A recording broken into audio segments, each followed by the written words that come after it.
Today I have two great gentlemen that I know for a while, Jack and Michael, and they joined us today to talk about folks moving back since the pandemic is over.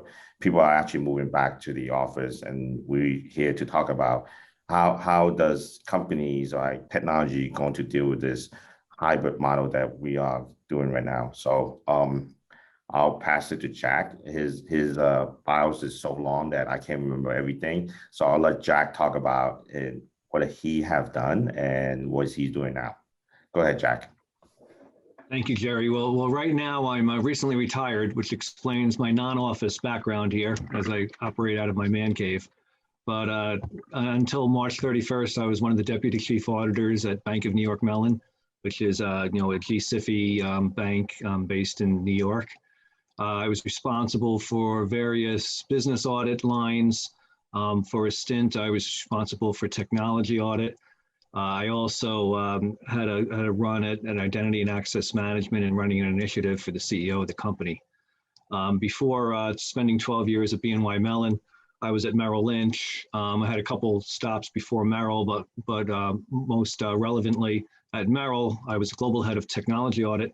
I then moved into a line 2 role where I ran some compliance, program managed some compliance initiatives and systems implementations. And then I ran line 1 technology risk management at Merrill for about 5 years, where I had the CISO, disaster recovery, SOX for technology, forensics, the whole 9 yards reporting to me. So I've spent 40 years in financial services or related financial services servicing, and in and out of technology, but probably 30 years plus in technology focused roles. Michael? Thank you. Wonderful. Thank you, Jack. I just want to thank Jerry and Plurilock for inviting us to this panel discussion. I'm Michael Branca. I'm the president of Tel-Networks. I've been in technology for the last 30 years, primarily in the telecommunications and data networking, data center space about 10 years ago. We changed the focus of our business to assist clients with hosted and cloud applications that were homegrown, utilizing various voice over IP technologies. And then 7-8 years ago, we also augmented our business to begin cybersecurity consulting, where I actually had the pleasure of working with Jack and Jerry when Jerry was at BNY Mellon as well. So we provide consulting, point solutions, and integration consulting for various financial services companies that we work for across North America. Thank you. Thank you. Perfect. So let me start off with a question, right? So during the pandemic, right? What are some of the challenges that you guys had working from home? Let's start with Michael, since you are a company that also support a lot of clients and stuff that hedge funds and stuff. How were some of your challenges? What were some of their challenges too? Yeah, I think the challenge that we had was trying to keep pace with the various levels of agility that some of our clients had with having to deal with essentially sending their entire workforce home. Different hedge funds use different services from different consulting companies. So some of them were better able to adapt, and some of the larger funds and financial services companies weren't necessarily positioned to have 80+% of their workforce completely distributed to home networks. So I think that the challenge was how well they were able to, one, allow people tools to be productive. So I think that there was a lot of platform building and that was done on the fly.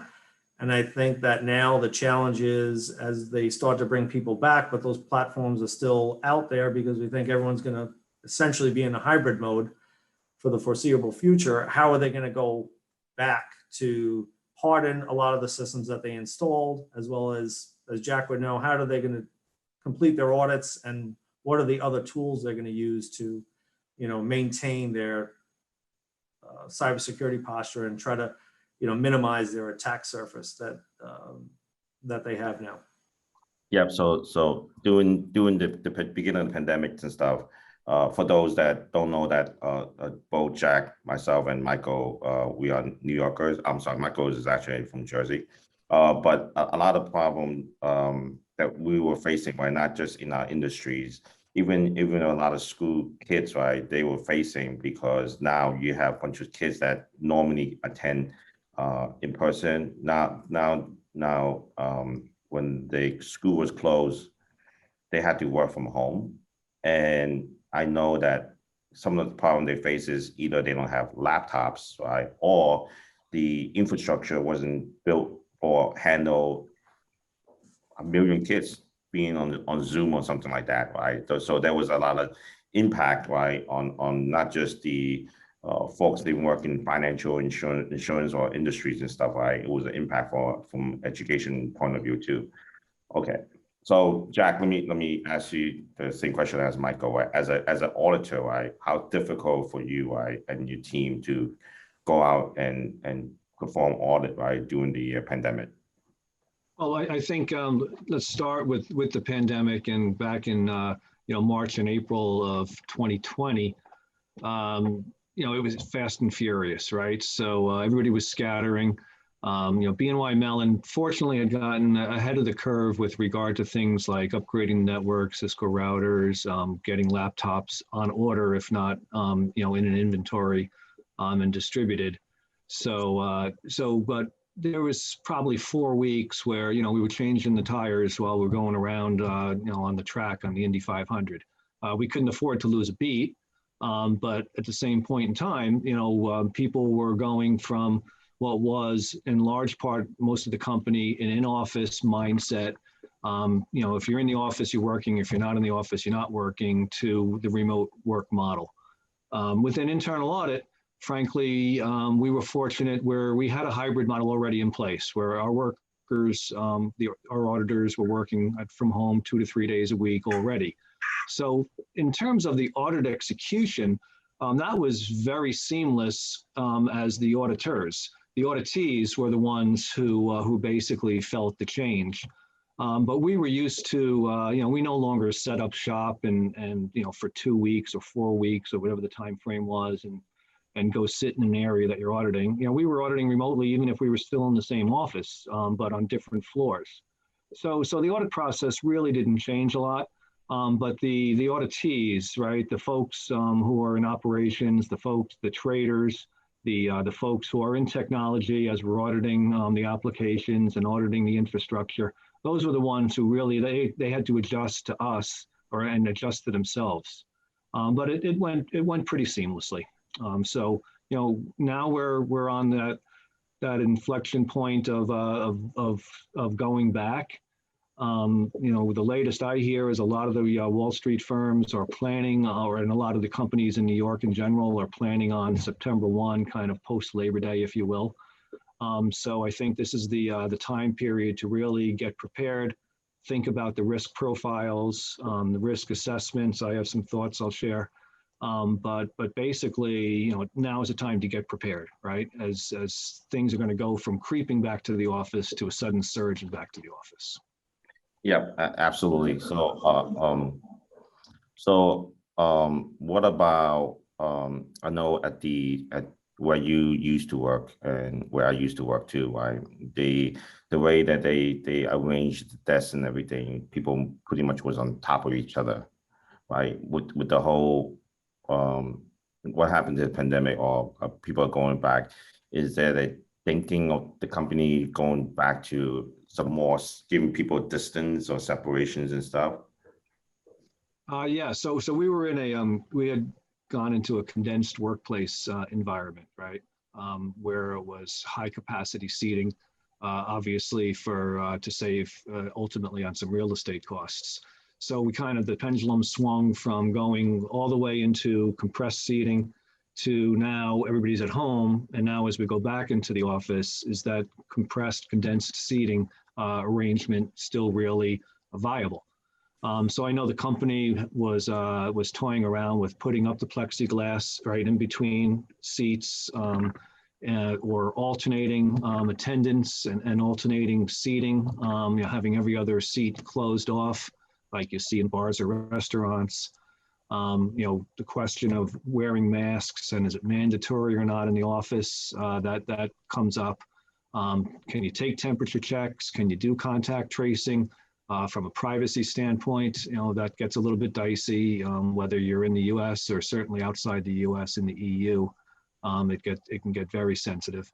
So again, but I think it's a moving target, right? As a lot of the workforce get double vaccinated, do you need to show your vaccination card? If you do you don't have to wear a mask? If you don't, do you have to wear a mask?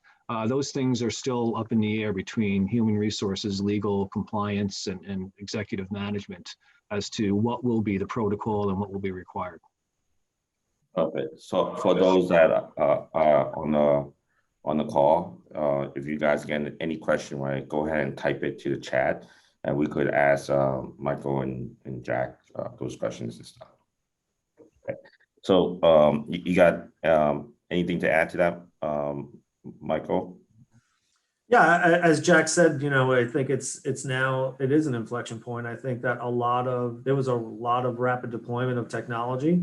And I think that unwittingly, a lot of customers and clients and firms out there have just exposed a lot of their infrastructure out on the internet, or however they manage to allow their folks to gain access to internal systems. And I think that it really is a time for IT and security teams to look back and think about how those were deployed. How are folks accessing internal systems, critical systems, make sure that they have all the right controls in place, not just from a technology perspective, but even from a process perspective about who should be accessing what and where. And I think that, this is really the time for folks to start thinking about how all of this was hardened, because I don't think that we're ever going to go back to having folks just in offices or in typical real estate spaces the way that we used to. Yep, you're absolutely right. There was no playbook, right, for this pandemic and stuff. Everything was kind of put in together within a couple months or even a couple weeks time frames and stuff, right? And that's pretty good, Michael. That lead me to the next questions and stuff, right? Well, let me just for a minute, Jerry. One of the things I think from a risk standpoint that Michael said it, so it just triggered my thought, right? So, so from a risk standpoint, right? What was relaxed, right? What corners were cut? Where were vulnerabilities created, where maybe things used to be airtight or as airtight as possible, but either policies got relaxed, the processes, the implementation of technology. And one of the things I've learned, and I've learned a fair amount, I forgot more than I've learned over my career, but there's a natural tension between security and business continuity, right? Or between access management and business continuity, right? If you're a business continuity advocate, you want people to have access to systems, right? You want people to be flexible with regard to workload balancing and geographically sharing the workload. And that probably happened in a lot of companies, whether you're a relatively small company or whether you're a big multinational, who has access to what? And I would, if I was a betting man, and sometimes I do that, I would be inclined to say, I bet you more people have access to more applications, more systems, more data post-COVID than pre-COVID, right? So that's for business continuity and for resiliency purposes. So then you have that tension with access controls and access management. So do you need to reel it back in, right? So I think it's incumbent upon technology management, the CISO role, think about the businesses, where are we going with the hybrid model? And, was too much access granted to too many people, and kind of revisiting, right? What is the current state versus what should be the optimal state, which is probably somewhere closer to the original state pre-COVID than we are now. Yep. You're 100% right, Jack, right? takes what's been happening kind of around the country right now, that the pipeline, the beef, and everyone's getting attacked because of the year that we wasn't in the office. There was less attention, or better yet, less auditor, right, going in there and auditing those areas and stuff. Is hitting, it's now hitting the company in the wallet, right? Because people are asking, people are being exposed and had to pay a lot of money. So kind of it lead us to the kind of the next question that I want to ask is like budget rise, right? You know, in beginning, prior to the pandemic, we know that folks, right, companies don't really pay attention to technology. When I say don't pay attention, is, you know, not giving enough money, right, to bring in programs, bring in application, bring in softwares and stuff, and especially in the cybersecurity space, right? So during the pandemic, right, do you see there's a change of money being moved from somewhere else to technology or cyber?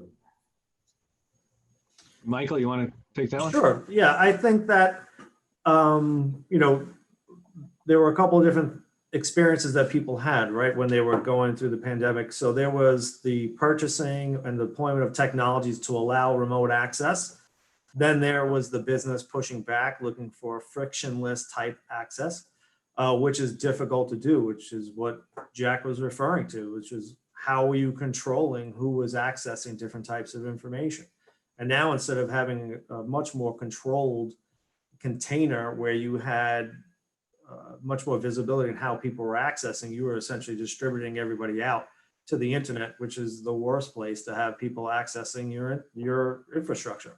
So it became, and then you had CEOs and business leaders looking for the ability for people to gain access without having to jump through several hoops or making it difficult for people, because they wanted productivity. They wanted to be, like Jack said, at BNY Mellon, they can't afford to have downtime, right? They're the largest transactional institution in the world. So how are they able to achieve some of that? They have huge, big budgets and programs, but for smaller institutions, it became an issue, right? So there was the push of the business against IT with limited dollars in a pandemic where revenue was expected to be much less than it was the year prior, and there was no certainty of what the 2021 revenue would be. So I think that there were a lot of tools for access that were purchased, but not necessarily the cyber hardening or consulting and services that were required to really be put around that to fence in what was expanded by such a huge geographic footprint. So I think that the budgets now have to go back to folks building programs where they can do their own internal cyber audits using other outside accounting firms to perform SOC 1, SOC 2s for them, even if, for small organizations that perhaps didn't think that they were in that position. I think they are in now, and they have, now the business leaders are have dual roles, right? They wanted to have frictionless access, but they also have fiduciary responsibility to owners, shareholders, employees, and their customers to protect data and also be able to, run a business. So I think that there's going to be a lot more budget that's pushed back into cybersecurity tools where folks didn't really want to address that. It's a very difficult problem. It's a multi-layered, difficult problem that's ever evolving, right? The more access you give people, the more problems you create. So how do you even document how people are coming in and out?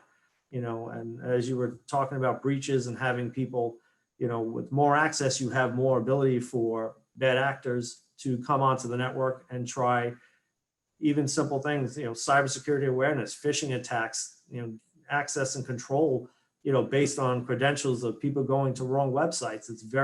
It's much harder to control that access outside. Deploying VDI for an entire firm in a matter of months is almost impossible. I know folks did it, but if you have people with their own machines or laptops that are not hardened correctly, and people get phishing attacks and go to other websites that they wouldn't be allowed to in a more sophisticated infrastructure, you created issues that you really need to solve now. Right. I have some thoughts on that, but we have an access management issue where Stephen, who's spoofing as Aaron, has a question from the audience. Yeah, guys, no, great point so far. And along the budget lines, we got a question from the audience. Given the panic in which companies move from office to home work, do you think that they overspent on things that they didn't end up really using, or maybe was set up in a clumsy way? And what could be done to consolidate some of these technologies and expenditures now? I guess I'll go first, Jack. So I think that a lot of folks did purchase technologies that could give them access and allowed remote work. And I think that they do need to go back and think about which products did they buy? Why did they buy them? They may have purchased them in a matter of days. There was no time for POCs. Normally it's, when I used to try to work with Jerry and Jack at BNY Mellon, it took 2-3 years before we got a product in there. People were getting the products into firms in a matter of days, weeks. They basically built a quick matrix that said, can it solve these, 8 of the 10 issues that we need addressed? Yes, let's just deploy it. And now they need to go back and kind of look at the technology they purchased, what's out there. And I think that there's going to be a lot of consolidation in the cybersecurity space where larger firms start buying up niche players and feature sets so that they can have a more holistic view of providing security. Because I think that there are a lot of products out there that solve singular issues, and sometimes that's problematic, especially for smaller firms. Having 15 cybersecurity products deployed is difficult in itself. Having folks that are all trained on how to use that technology, how to all the upkeep and maintenance, how do the auditors come back in and make sure all of that is working? How do they do DR BCP testing with all that product set? I think folks are going to have to go back and revisit all those products and try to consolidate back in so that it can be something that's much more manageable. Yep.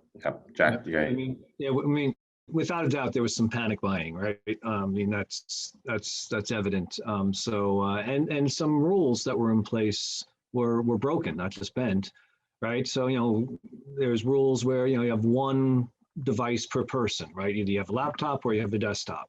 Otherwise, if you have a desktop in the office, then you're going to VPN from home off your personal laptop.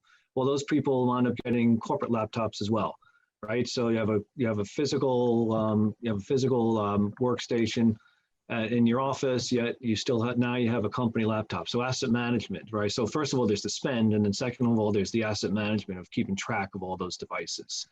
Then you can go to another extreme example where things like UPS devices and generators were provided to people in their homes where power is unstable, where there's rolling brownouts known to happen.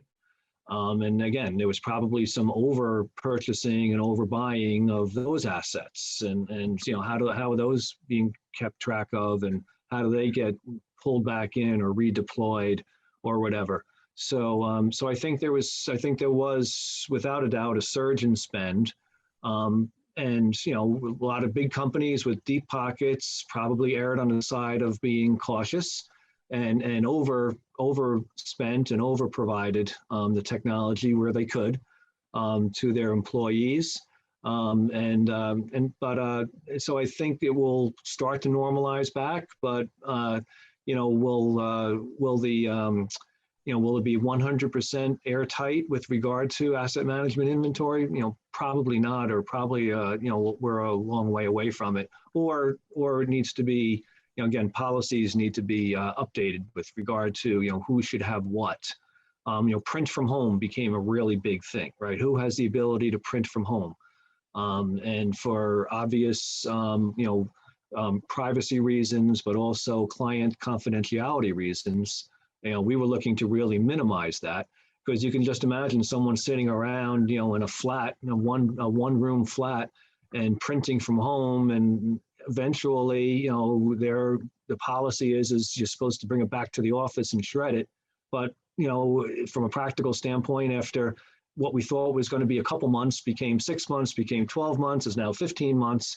What do you do with all that paper? You're going to throw it in the bin, right? So printing from home became a real risk that we were ahead of in terms of limiting the capability of doing that. But providing home printers to executives, right, in order to print from home, and other very mission-worthy folks who needed the printers. But again, there's risks associated with all of that. So it sound like that everything that you guys have done as an auditor come in and address a lot of issues that you guys seen, right, because of the whole pandemic, it got pretty much rolled back, right? Yeah. So, Wow. so let me go back a little bit to the spend question, and to me, and what it comes to the spend on cyber, right, is it's the risk appetite of the company. It begins there from a top-down standpoint, right? How is the risk appetite defined? What are the qualitative and quantitative measures that are in place at the highest level of macro risk of the company? And then where does cyber fit into that, right? And so when you're the CISO and you're presenting to the CFO and the CEO, right, internally, and then ultimately to the board, which is required, right? And you say, I'm spending X millions of dollars on cybersecurity, and that board member sitting at the end of the table says, well, is that enough, right? Do you have enough budget? Well, what's the answer to that, right? You can spend unlimitless dollars, but at what return, right? And that's where the business risk appetite has to come in. The risk appetite can't be zero tolerance, right? Because that means perfect security, and that's, we all know, not practical. So then people start to get a little bit uneasy when you communicate that to the board and to the executive committee members that we're not perfect, right? So there's an element of risk that's being accepted and that's being defined, and then you have to figure out how to measure it, how to report it. So there's no one answer with regard to how much money do you spend. You want to benchmark, right, against the rest of the industry. That gives a certain comfort level and sends some messages. And you get some external help to do that benchmarking or through roundtables and so on. But it's really, that's the key question is, are we spending enough to get the job done? Right. So you're absolutely right. So one thing I also noticed, right, during the whole pandemics and stuff, what a lot of folks been telling me about companies, that they're not sure that the credential that they issue out to, right, is the right person behind it. I'll give you some example. I'll go back to the student and education thing. My kids' teachers supposed to be in New York teaching the kids, but she's not in New York. She's in California or something like that, teaching the kids, right? But a lot of concern that companies have, right, is when we issue out the credential to employees, is it that employee is actually sitting on the computer doing the work? Remember, depends on who the employees are, right? They sign confidential agreements and so on and so on. Is that the right person behind it? So what do you think about that, Michael? Yeah, I think that's a huge concern, right? I mean, there are, some large funds that we work with, they have 30 seconds of no keyboard time, and they black out screens and lock folks out.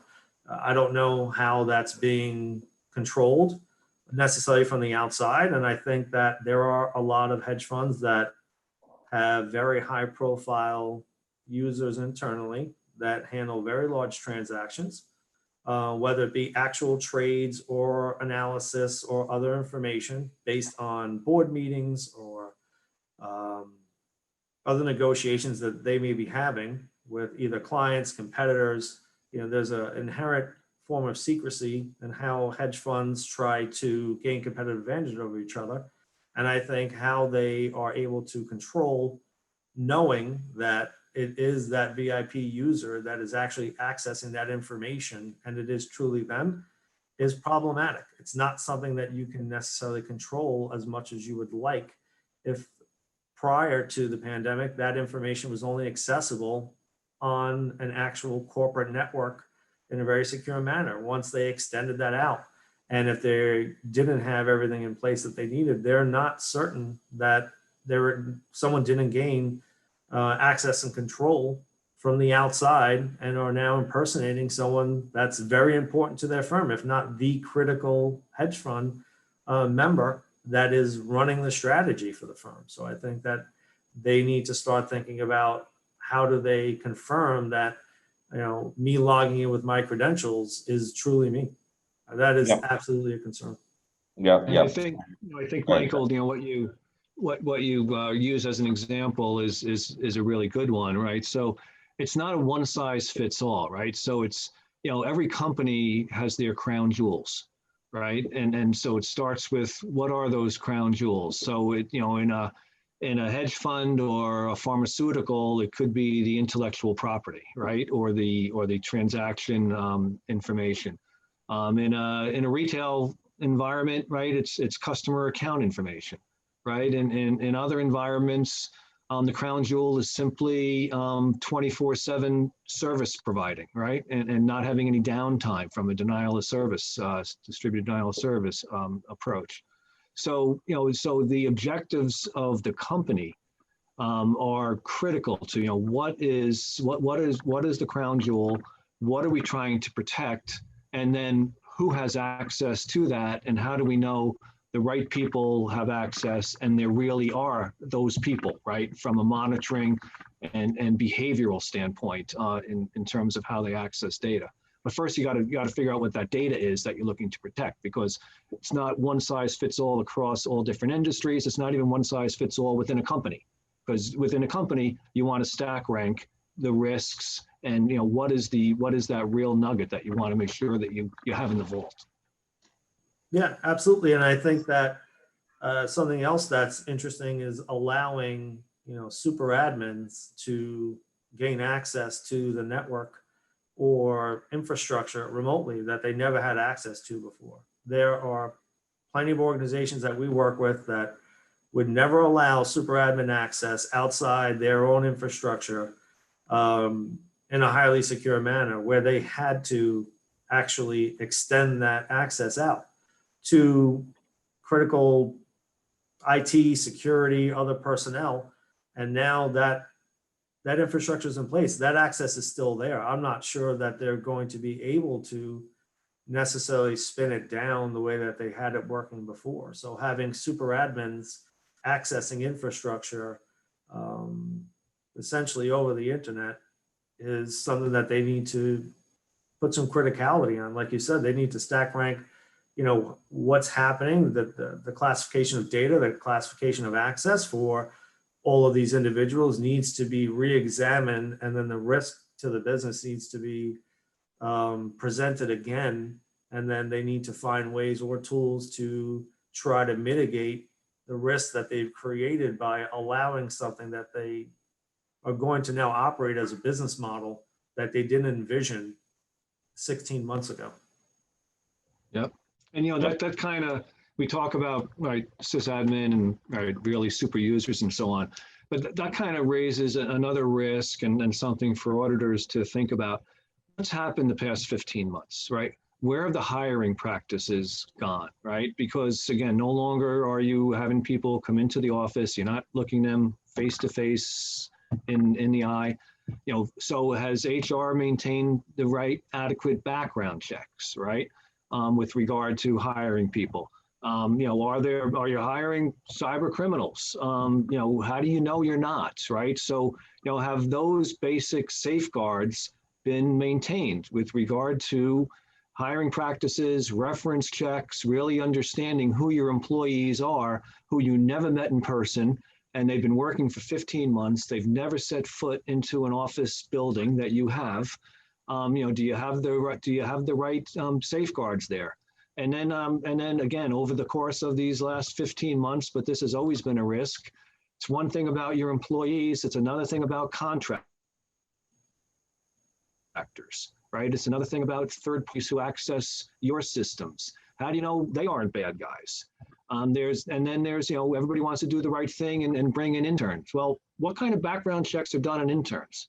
When I was at a prior company, an intern was working on a paper and somehow got access to the entire IP address of the company, all the IP addresses of the company. A summer intern, a kid from NYU who was 19 years old. It's like, really? Are you kidding me? So you have to look at the workforce, the employees, but then you have to look at who else has access into your systems, and do we have the basic blocking and tackling of background checks, and are you sure you want to give these people that access? Right. So that goes to the question. I mean, maybe this question is towards you, Jack. Right. Previously when auditors go out and do an audit on user access and stuff, right? The auditee will tell you, hey, Stephen is the one that have access, and here's Stephen, right? But now Stephen is home, right? But we don't know that's Stephen or not. The question is, right, have the regulator, right, come and ask you guys, hey, how do you know the person sitting behind the machine at home is that who you hire? Is not someone else? Remember, we use tokens or RSA tokens or whatever. Hey, I could easily give my phone to someone else and go ahead and just log in from you, right? But how would they know? How will we know, right? How would the regulatory body know that that's the person sitting behind the ID that was given? Unfortunately, you don't, right? So you have to try your best. But to your point, and maybe take an extreme example, if somebody has a job and they're working anywhere remotely, what's to stop them from outsourcing their job? If you're making $50 an hour, I'll give you my credentials. You do it for $30 an hour. I'll make 20 for doing nothing, and then all of a sudden the credentials are given away to somebody else. That's an extreme example, but don't tell me it's not happening, because I will assure you that it is somewhere, whether it's somebody who's a programmer or a system admin or whatever. People get entrepreneurial and they could be working for multiple companies. How do you know they're not working for multiple companies and providing a sysadmin role for 2, 3, 5 different companies, right? You don't know, right? So it's, this whole remote work risk aspect has really been raised. Right. Michael, I don't know, what do you, any stuff like that out there? So Michael, let me add a little bit to that, right? I know a lot of your clients are pretty big hedge funds and stuff, and does any of the CEOs and president call you middle of the night and say, hey, I don't know, my staff is all over the working from home. I don't even know because that's the right staff, right? Do you get like those type of phone calls? I think it's in the hedge fund space, not as much. It's actually in larger institutions. In the hedge fund space, they are very risk averse, right? So it's not a good idea to try to teach hedge funds how to manage risk. They don't really appreciate that. They're very secretive, and their security protocols, even from a personnel and physical security, are very tight. But I think for other organizations that are not as loose, that are much more loosely operated, I'd say, I think it's a huge concern. It's a concern that I think people have, and Jack touched on it, having contractors and laying off large swaths of the workforce to try to make it into 2021. I think a lot of outsourcing happened. I think a lot of contract work, or even having folks that used to be part-time employees become contractors and then still have access to systems, but not necessarily have the same amount of control from the firm, I think is an issue, right? So how do we make sure that it is truly John Smith that's logging in, as himself? And once he logs in, maybe he got laid off. Maybe he's not particularly happy about doing 20 hours a week. And, the insider threat portion of how folks operate within a firm becomes a much bigger risk, not just from the attack surface perspective, but from the perspective of employees that were dropped or bringing contractors in, having a much greater risk for insider threat, I think now is larger than it ever was. And I know that a lot of firms didn't want to necessarily address insider threat from, it's a big budget item. I think that it exposes a lot of business practices that are maybe on the borderline, especially for some trading firms, folks like that, I think there's a huge risk there. And I think that folks need to get a better understanding of making sure that that is truly who it's supposed to be on the other end of that terminal. Right. I mean, the insider threat, to your point, malcontent employees, right? And people who know they're being squeezed, maybe they're becoming very disenfranchised, but they're still active. And then those who do wind up, taking a hit, and there's a risk as people are working from home. When you're in the office, it's a clean desk policy, right? Or most companies have clean desk policies. Don't look at my little poker table that I'm working on here, because this is a mess. And most people probably have a mess in their home offices, right? So you can't enforce clean desk policy. You don't know if people have their IDs and passwords written down. Who are their friends? Who are their relatives? Who's visiting? And what access do they have? Again, there's bad people out there in the world, right? So whether it be social engineering, or whether it be just people snooping, right, and coming in, who's your neighbor, right, and who's coming into your house, and what's their motive, right, and what's their background, and are you leaving your IDs and passwords laying around? I haven't seen any organization come up with a clean desk policy at home. But implicitly you're responsible, but we know people get sloppy. Yep, you're right. So it is 2:48. So I'm gonna ask the last question, and you guys could have your final thought. Right. So this hybrid mode that company are going to do you think it's gonna work? Right. As in that means now company have to maintain both infrastructure at the home office, also help employee maintain a infrastructure kind of working from remotely. From my perspective, I think that most businesses, if they weren't able to operate that mode, they didn't get through this pandemic. I think that I think it's here to stay. I think it's not only just good planning for the future for anything that happens naturally, physically, having natural disasters. I think that essentially this, brought the DRBCP planning to its highest point. But I also think that folks need to make sure that this is a model that they can operate, right? Because I don't think a lot of their employees want to come back 5 days a week. I think that now that, I know that some groups at BNY had the, 2 days from home. A lot of firms didn't do that at all. They were 99% in the office, 90% in the office. So now that you have folks that have experienced that and they appreciate having jobs like that, folks can, they make choices. They make choices based on now a different quality of life, how much time they spend with their family, and it may not be based financially as a lot of job choices were in the past. It may simply be about non-commuting and having more time with the family, or being able to do things that they couldn't before because they don't have to be in the office all the time. So I think that culturally, I don't think that people are going to release this model. I think they're going to hold their employers to keeping it in a hybrid model for quite some time. I absolutely agree. I think the ship has sailed. I don't think we'll ever be able to go back to where we were the first week in March 2020 for companies that were of that mindset.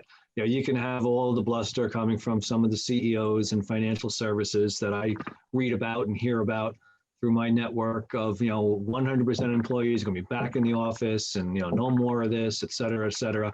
but it becomes a competitive disadvantage, right? From a people talent standpoint, because to your point, Michael, people have now either been hired into a remote environment or have settled into a remote working environment. They're getting their performance reviews, they're getting their raises, they're getting bonuses. So why do I need to go back into the office, right? And somebody who's not a high paid executive like a Jerry Chan, but somebody who's, fresh out of school and is working and making, $30,000 or $40,000 a year, saving, $3,000 on a commuting, cost is a big thing, right?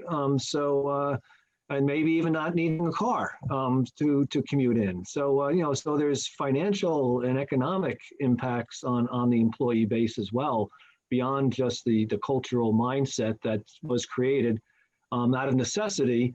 But to your point, Michael, I think needs to stay in place. The capabilities need to stay in place, and they will stay in place for resiliency and business continuity purposes. It would be very short-sighted for anybody to pull the plug, right, on the networks and environment and capabilities that were set up simply because post Labor Day, everybody's back in the office. Perfect. Thank you both for taking your time to talk with us. Maybe next time we do it face to face instead of having a Zoom. For the folks that are on the call, if you need more information about Plurilock, about some of the issues that we've been talking about, I also posted my email address and my LinkedIn if you guys have more information about it. We will leave this on for another minute or so in case anyone have any questions.